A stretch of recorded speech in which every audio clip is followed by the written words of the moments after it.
কোরআন হচ্ছে এমন একটি কিতাব, যারাই এই কোরআনের সাথে সম্পর্ক জুড়ে দিয়েছে, যারাই এই কোরআনকে হৃদয়ে ধারণ করেছে, তারাই সম্মানিত হয়েছে। নফল আবাদতের যে লিস্ট আছে, তার মধ্যে সবচেয়ে শ্রেষ্ঠ নফল আবাদত হচ্ছে কোরআন তেলাওয়াত করা, এবং সেটার মোক্ষম সময় হচ্ছে রমাদানুল মুবারক। কেউ 5 খতম, 7 খতম, 10 খতম দেওয়ার জন্য প্রতিযোগিতা করে খতম দেয়, ফলে খুব দ্রুত তারা কোরআন তেলাওয়াত করে। এটা ঠিক না।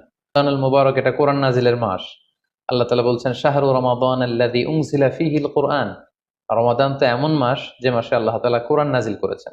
সো এটা কোরআনকে উদযাপনের মাস, কোরআনের সাথে নতুন করে সম্পর্ক গড়বার মাস, বেশি বেশি কোরআন তেলাওয়াত করবার মাস।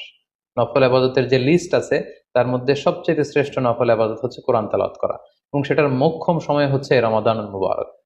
আমরা প্রত্যেকেই জানি যে এই মাসে তেলাওয়াত করে, তেলাওয়াত করার যে একটা আবহ, যে একটা ইমেজ, যে একটা পরিবেশ, এবং যেরকম একটা মজা পাওয়া যায়, বছরের অন্য কোনো মাসে কিন্তু ওই ফিলিংটা আমাদের আসে না।